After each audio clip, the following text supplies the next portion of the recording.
अस्सलाम वालेकुम। Light of awareness में आपको खुशामदीद कहता है वंस अगेन। आज का कुछ टॉपिक ऐसा है कि बहुत से लोग इस बात पे मुत्तफ़िक होंगे मेरे साथ कि वाकई उनके साथ ये फीलिंग्स या ये अंदर की डीलिंग्स रहती हैं। वो क्या है? वो है एम्प्टीनेस। कि जब आपके पास बहुत कुछ हो, जब कभी आप अपनी ज़िंदगी के उस मोड़ पे पहुँचे जहाँ आप जो सोच रहे थे इतने अरसे से और जिसके लिए आपने ज़िंदगी भर मेहनत की है या कर रहे हैं या कोई स्पेसिफिक टास्क है, तो जब आप वो हासिल करते हैं तो आपको खुशी नहीं होती है, एक एम्प्टीनेस रह जाती है। इसी तरह बहुत से रिश्तों में रह जाती है। इसी तरह बहुत से जगहों पे आप ऐसा महसूस करते होंगे कि आप बहुत कुछ होने के बावजूद भी आपके पास कुछ भी नहीं है, या आपको उसकी कदर नहीं हो रही, या आप कुछ और चाहते थे मगर आपको ये मिला, आप खुश नहीं हैं। तो ये जो एम्प्टीनेस है, आज इसको हम जानेंगे, इसको करीब से देखेंगे, इसके बारे में सोचेंगे और डिस्कस करेंगे और आपके सामने वो हक़ाइक़ लेकर आएंगे जिससे आप जानेंगे कि ये एम्प्टीनेस की वजह क्या होती है, इसकी क्या सोल्यूशन होने चाहिए और क्या पॉसिबिलिटीज़ होनी चाहिए। इसी के बारे में मैं मोहसिन से पूछूंगा कि उसके पास क्या है। अस्सलाम वालेकुम। आज आपके सामने फिर से हाज़िर हैं और जैसा कि असजद ने कहा कि सब कुछ होने के बावजूद जो है ये अंदर से खालीपन महसूस हो रहा होता है। और यकीनन ऐसा अगर इस पे गौर करें तो समटाइम्स आपके पास सब कुछ है, आपके पास पैसे भी हैं या आपके पास जॉब भी है, आप लाइफ को जैसा चाह रहे थे आपकी लाइफ वैसी ही चल रही है, आपके रिश्ते भी सारे आपके हिसाब से जैसा आप चाहते थे वैसे ही परफेक्ट चल रहे हैं, आपका काम भी वैसे ही चल रहा है, आपकी दोस्तियां भी वैसे ही चल रही हैं, आपका रूटीन हर चीज़ आपके हिसाब से जो आपने सेट करना चाहते थे या आपने जैसे प्लान की थी सब कुछ वैसा ही चल रहा है। लेकिन फिर भी अंदर से एक खालीपन सा महसूस हो रहा होता है, यानी बिल्कुल एक लगता है यार कुछ कमी है, अभी भी सब कुछ सही नहीं है, कुछ है जो मिसिंग है। तो आज इसके ऊपर हम बात करते हैं। अक्सर ऐसा भी होता है कि जैसे आपको कोई बोलता है यार तुम तो बहुत अच्छी लाइफ गुजार रहे हो, काफ़ी लकी हो तुम, तुम्हारे पास तो ये भी है वो भी है, और आप जो है वो सब कहते हो कि हाँ यार ये है तो, लेकिन सेटिस्फेक्शन नहीं है, खालीपन अभी भी है। क्या है जो मुझे चाहिए? सब कुछ होकर भी कुछ है जो मिसिंग है। मेरे ख़्याल में बाज़ दफ़ा हम एक चीज़ हासिल करने के चक्कर में बहुत सारी चीज़ों को खो बैठते हैं। सम टाइम अपने रिश्तों को, सम टाइम अपनी सेहत को, सम टाइम अपने ही इमेज को, सम टाइम जिस डायरेक्शन में जा रहे होते हैं वही खो जाती है। और जो हमारा मीन या मतलब होता है वो हासिल तो कर लेते हैं मगर उसमें हम खुश नहीं हो पाते, क्योंकि जिनके साथ हमने खुशियाँ बांटनी है सम टाइम वही नहीं होते। सम टाइम जो लोग हमारी तारीफ़ करने वाले होते हैं या हमें पसंद करते हैं या जिनके आगे हम शेयरिंग कर रहे होते हैं, या वो लोग या वो क्राउड जिनके आगे हमने यूँ करना होता है या यूँ करना होता है या हमें विक्ट्री की साइन बनानी होती है, वो लोग नहीं होते, कंपटीशन नहीं होता। तो हम आदी होते हैं उस कंपटीशन के जो हम इतने सालों से फेस कर रहे होते हैं। और जब हम उस जगह पे पहुंचते हैं तो हमारे इर्द गिर्द कोई होता ही नहीं है कि जिसके साथ हम शेयरिंग करें।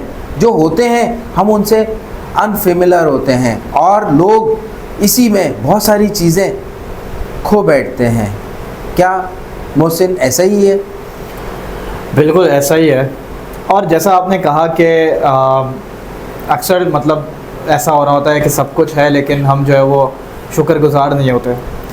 असल में प्रॉब्लम ये नहीं है, मतलब इसमें ये नहीं है कि यार मेरे पास सब कुछ है मैं फिर भी जो है वो, मतलब समटाइम्स ऐसी सिचुएशन भी आती है कि आप शुक्रगुजार भी हो कि यार अल्लाह ने मुझे इतना कुछ दिया है, सब कुछ है मेरे पास, लेकिन फिर भी अंदर से एक खालीपन आया हुआ होता है। यानी आप नाशुक्रे नहीं हो, आपको हर चीज़ का एहसास है, आप अल्लाह का शुक्र अदा भी कर रहे हो, लेकिन फिर भी वही फीलिंग आ रही है।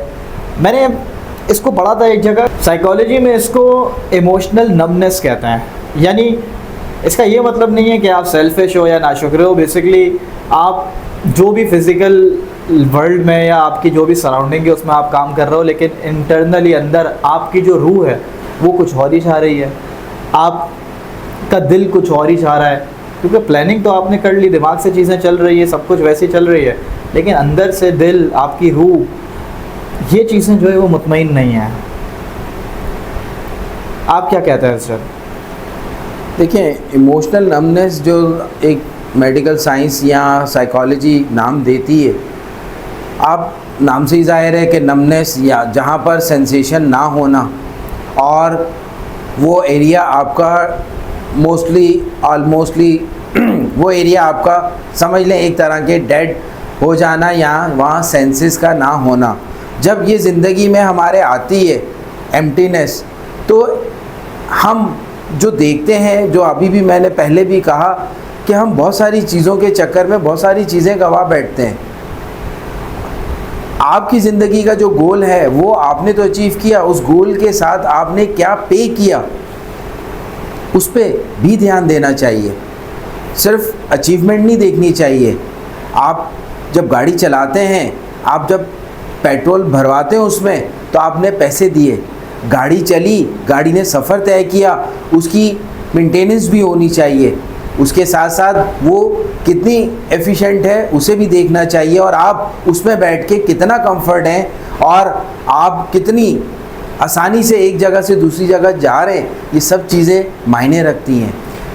ये बात बिल्कुल सही है आपकी, और वही वाली बात है कि लाइफ है जो प्लान किया था, पर पर्पस वो नहीं है जो कि अंदर से चाहता है। और बेसिकली प्रॉब्लम जो सबसे पहली नज़र आती है वो ये है कि सब कुछ अपने हिसाब से चल रहा है, लेकिन उन चीज़ों से ही हम इमोशनली कनेक्टेड नहीं हैं। यानी हम इमोशनली जज्बाती तौर पे उन चीज़ों से कनेक्टेड नहीं है, बस एक रोबोट की तरह लाइफ चलाए जा रहे हैं और वो उस तरह से चल रही है। जब रोबोट की तरह लाइफ चलती रहेगी और आप उसको ख़ुद से फील नहीं करोगे, एंजॉय करने की कोशिश नहीं करोगे उसमें से चीज़ों को निकाल के, तो ज़ाहिर है कि इसने खालीपन ले लेना है अंदर, आपके अंदर एक खालीपन सा एहसास पैदा करना है इसने। दूसरा एक रीज़न ये भी है कि भाई हमें जो है वो बचपन से यही सिखाया जाता है कि भाई स्ट्रॉन्ग बनो, और ख़ास तौर पे अगर मैं मर्दों की बात करूं तो मर्दों को जो है वो इस तरह से बोला जाता है भाई स्ट्रॉन्ग बनो, औरत ना बनो, और औरत को जो है वो ताने दे करके भाई तुम तो वही जज्बाती, तुम तो वही ऐसी। तो चाहे वो लड़का हो चाहे वो लड़की हो, कहीं ना कहीं किसी ना किसी तरीके से उसके जज्बात को दबाया जाता है, और वो फिर इस चीज़ की आदी नहीं होते वो लोग कि वो अपने जज्बात को जो है वो ज़ाहिर कर सकें। अब ज़ाहिर है कि मैं अगर इतनी प्रॉब्लम्स में, अगर लाइफ में किसी भी प्रॉब्लम में होऊंगा, तो ऐसा अगर मैं इस चीज़ को देखता हूँ तो वो होता है भाई कि मुझे किसी को दिखाना नहीं है कि मैं कितनी तन्हाई में हूँ, मुझे किसी को दिखाना नहीं है मुझे कोई तकलीफ़ हो रही है, क्योंकि मैं मर्द हूँ, मुझे स्ट्रॉन्ग बन के रहना है। इसी तरह औरतें जो है उनको ये होता है कि यार मैं इसके सामने बोल दूँगी तो वो पता नहीं क्या सोचेगा। यानी बहुत सारे रीज़न होते हैं, लेकिन कंक्लूजन ये है कि भाई हमने अपने इमोशंस को अपने अंदर दबाया हुआ होता है, जो कि हमें अंदर ही अंदर मार के हमारे अंदर खालीपन पैदा कर रहे होते हैं। अज़द, आप क्या कहेंगे? पहले भी इसको मैंने एग्जांपल्स के थ्रू समझाने की कोशिश की, इसको दोबारा से समझाते हैं कि जब आप कोई अपना मोटिव या अपनी डेस्टिनेशन, जब कभी आप अपने कोई भी चीज़ टारगेट बनाते हैं और उसको अचीव करने के लिए आप आगे बढ़ते हैं, तो आप बहुत सारी चीज़ें छोड़ना शुरू कर देते हैं उस चक्कर में कि उसे हासिल करना है, और जब वो हासिल करते हैं तो बहुत सारी चीज़ें आप गवा बैठते हैं। कौन कौन सी हो सकती हैं वो डिफरेंट होता है, डिपेंड करता है सिचुएशन पे और डिपेंड करता है टारगेट पर।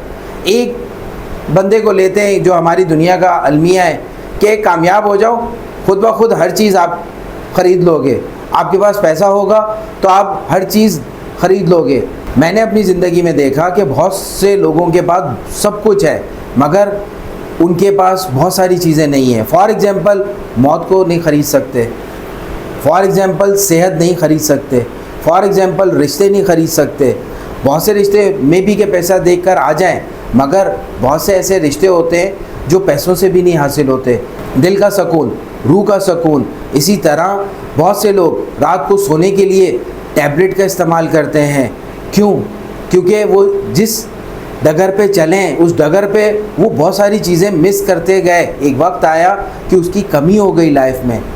कभी लोगों को विटामिन्स की कमी हो जाती है, कभी लोगों को जो है वो रिलेशनशिप की कमी हो जाती है, कभी लोगों को जो है वो सेल्फ अवेयरनेस की कमी हो जाती है, कभी लोगों को ज़्यादा सोचने की आदत हो जाती है, कभी लोगों को ज़्यादा इमोशनल रहने की आदत हो जाती है, कभी लोग अपनी खुद गर्जी यानी कि मीन में आ जाते हैं और वो ये नहीं देखते कि सामने वाले के साथ क्या वो कर रहे हैं, कैसा रवैया रख रहे हैं, कैसा सलूक रख रहे हैं। बेशक वो बहुत सारी चीज़ों में बहुत अच्छे हैं, मगर कहीं ना कहीं वो मिसिंग कर रहे होते हैं। वो क्या होता है, अपने अंदर वो एक ऐसा इंसान को पैदा कर रहे होते हैं, यहाँ परवान चढ़ा रहे होते हैं, जो जब आगे बढ़ता है तो आहिस्ता आहिस्ता वो अकेला हो जाता है। इतने सारे रिश्तों के बावजूद, इतने सारे पैसों के बावजूद, इतनी सारी लग्जरीज़ या मटेरियलिस्टिक चीज़ों के बावजूद। लेकिन देखें, बात सारी है कि ये तो दुनिया है, ये सब कुछ ऐसे ही चलना है, ऐसे ही लोगों ने बिहेव करना है, ऐसे ही आपने लाइफ को प्लान करना है, हर चीज़ को आपने लेकर सिस्टमेटिक वे में चलना है और उसको चलाना ही पड़ेगा, क्योंकि दौर वो है नहीं कि आपने ऐसे कुछ भी कर लिया उठा के और लाइफ कुछ भी तरीके से किसी भी तरीके से चल गई। मसले मसाइल इतने हैं कि भाई आपको चीज़ों को प्लान भी करना पड़ता है, उनके हिसाब से चलना ही पड़ता है। एक रोबोटिक लाइफ बन गई है हर किसी की आज के दौर में। लेकिन प्रॉब्लम ये नहीं है कि ये इन सब से भाग लिया जाए या भाग जाए कोई। मसला ये है कि इसके साथ रहते हुए अपने आप को बेहतर कैसे करें, इस खालीपन से, इन सब चीज़ों के बावजूद कैसे छुटकारा पाएँ। जैसे लास्ट टाइम काफ़ी सारे व्लॉग्स में हमने ये चीज़ डिस्कस की है कि भाई अपनी सोल पे काम करना बहुत ज़रूरी होता है। जैसे अपने लिए कुछ कर लिया, अपनी रूह के सुकून के लिए कुछ लोग इबादत को तरजीह देते हैं कि भाई एक ख़ास टाइम बना लिया, एक ख़ास दिन में कि भाई इस वक्त बस मैं इबादत करूँगा और ये मैं अपने लिए कर रहा हूँ और इससे उनको सुकून मिलता है। और अगेन ये सारा आपके बिलीफ पर होता है। अगेन दूसरी एक चीज़ हमने हमेशा बताई कि भाई मेडिटेशन करें और अपने आप से कनेक्ट होने की कोशिश करें, तो ज़िंदगी में बहुत सारी चीज़ें खुलती हैं, चीज़ें सामने आती हैं और आपको एक इंटरनली जो है वो अंदर ही अंदर एक सुकून भी पैदा होना शुरू होता है जब आप इस तरह की चीज़ों में शामिल होते हैं। इसके अलावा आप क्या कहेंगे अज़र, और क्या करना चाहिए? रोबोटिक लाइफ जो हम बनाते जा रहे हैं, किसी के कहने पे, किसी के दिखाने पर या किसी के पीछे चलने पर, हम अपने आप से दूर होते जा रहे हैं। मैं आपको यही कहूँगा, अपने आप को पहचानें, अपने आप को जानें कि आप मिट्टी से बने। आपके इर्द गिर्द जो अल्लाह ने माहौल रखा है और जो चीज़ें उसने बनाई हैं, चाहे वो रिश्तों की शक्ल में है, चाहे वो ग़िज़ा की शक्ल में है, नींद की शक्ल में है, या और मुख्तलिफ़ फॉर्म में जो नेचुरली पड़ी हुई हैं, उन्हें आप जब तक नहीं लेंगे और अपनी ज़िंदगी में जो टाइम या घड़ी देख के आप हर चीज़ करने के आदी हो गए, इससे कभी कभी निकलेंगे तो आपकी बॉडी को, आपके माइंड को, आपकी सोल को पता लगेगा कि आप अपने आप को भी जान रहे हैं, यानी कि सेल्फ अवेयरनेस। आप क्या हैं, क्यों हैं, ऐसे क्यों हो रहे हैं, इस चीज़ को आप चेक एंड बैलेंस रखेंगे। इसमें कुछ मैं आपको एग्जांपल देता हूँ, इसमें से आप इसको अडॉप्ट कर सकते हैं। जो अपने आप से मिलना है उसके बारे में मैं बता रहा था आपको कि आप अपने आप से कैसे मिल सकते हैं। किसी की खिदमत करके, किसी आप ऑर्फन हाउस में चले जाएं, जहाँ पर आप जाकर वहाँ यतीम बच्चों को देखें कि वो कैसी ज़िंदगी गुजारें, उनके क्या मसाइल हैं। कभी आप हॉस्पिटल चले जाएं, कभी हॉस्पिटल की इमरजेंसी में चले जाएं, जनरल वार्ड में चले जाएं गवर्नमेंट के, वहाँ लोगों से हाल चाल पूछें। कभी आप सड़क पे वैसे ही निकल जाएं, कभी आप लॉन्ग वॉक के लिए निकल जाएं अकेले और अपने आप को जानें, थोड़ा चलें। वो रूटीन करें जिसमें आपकी घड़ी शामिल ना हो, ख़ास तौर पे मोबाइल आपके साथ ना हो। ख़ास तौर पे वो लोग जो आप पे डिपेंडेंट करते हैं, कभी आप उनसे बाहर निकलें और अपने आप को टाइम दें। जितना टाइम आप लोगों को देते हैं या शेयरिंग सुनते हैं, सम टाइम आप अपने आप को टाइम दे के अपने आप को सुने। आपकी बॉडी क्या कह रही है, आपकी आंखें क्या कह रही हैं, आपका माइंड क्या कह रहा है, आपकी रूह क्या कह रही है, आपका दिल क्या कह रहा है। इसी तरह आप अपने आप को देखें कि कहाँ सबसे ज़्यादा आप पुरसकून हैं। इबादत में हैं, किसी सी साइड पर हैं, वॉक कर रहे हैं किसी जगह पर, या अपनी वालदा के पास, या अपनी बीवी बच्चों के पास, या ऐसी चीज़ आप करें जो आपकी रेगुलर लाइफ में नहीं है, ताकि आप ज़िंदा रहें, ताकि आप अपने आप को जानते रहें। इसके अलावा बहुत सारी मेडिटेशंस, बहुत सारी प्रैक्टिसेस ये तो हम बताते ही रहते हैं माइंडफुलनेस की, और इसके अलावा ब्रीथिंग टेक्निक्स, और इसके अलावा कुदरत से कनेक्ट रहें, पौधों की शक्ल में, पौधों को पानी देते हुए, गार्डन में रहते हुए, या आप वॉक करते हुए किसी पार्क में नंगे पाँव कभी, या कभी हरियाली में बैठकर एक गहरी सांस लेते हुए अपने आप को जानें।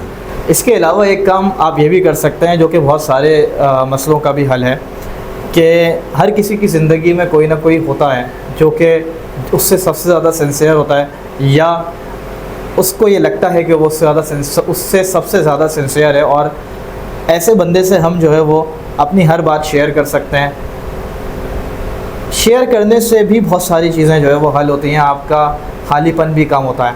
तो अगर आपके पास कोई नहीं है तो कोई ऐसा शख्स आपके पास होना चाहिए, और अगर आपके पास ऐसा शख्स है तो उससे अपना दिल का हाल, अपनी बातें, अपनी असलियत शेयर करें, ताकि आपके अंदर जो खालीपन है वो कोई इमोशंस उसकी जगह लें, ताकि वो खालीपन जब साइड होगा तो ऑटोमेटिकली लाइफ बहुत अच्छी लगने लगेगी।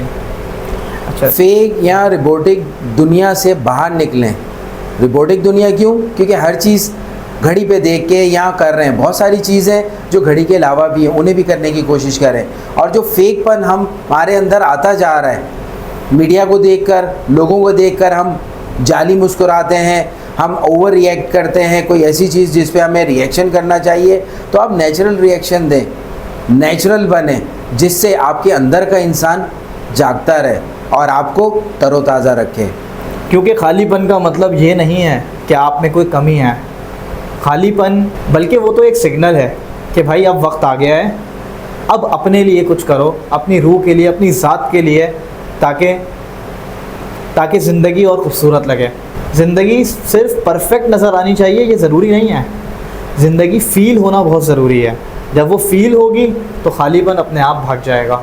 आप अपनी ज़िंदगी में लाइवली बने, ना कि आप अपनी ज़िंदगी में उस तरह बने कि मैं एक आपको कहानी सुनाता हूँ कि एक बंदा अपनी सारी ज़िंदगी हर काम सही कर रहा है, इबादत भी कर रहा है, लोगों का दिल भी नहीं दुखा रहा, हर चीज़ सही करते करते, तरक्की करते करते जब वो एक मुकाम पे पहुँचता है और उसको कोई बीमारी लाहक होती है तो उसे वो सब कुछ याद आने लगता है जो वो बचपन में किया करता था। तो वो क्या करता है कि वो सब कुछ छोड़ के अल्लाह पे तवक्कल करता है और अपनी ज़िंदगी को फास्ट ट्रैक से हटाकर नॉर्मल ट्रैक पे डाल देता है, जिससे उसकी गाड़ी चलना शुरू हो जाती है, उसकी लाइफ से वरीज़ ख़त्म हो जाती हैं, उसकी लाइफ से टेंशन्स दूर चली जाती हैं, उसकी लाइफ से वो तमाम वो लोग जो उसका स्टेटस देखकर उसको तारीफ़ करते थे या उसके करीब रहते थे वो सब दूर हो जाते हैं, और वो लोग उसकी लाइफ में आना शुरू हो जाते हैं जो बग़ैर किसी गर्ज़ के उसकी ज़िंदगी में रहकर उसे वो सब कुछ देना शुरू करते हैं जो इतने पैसों के बावजूद या इतने स्टेटस के बावजूद वो हासिल नहीं कर सका।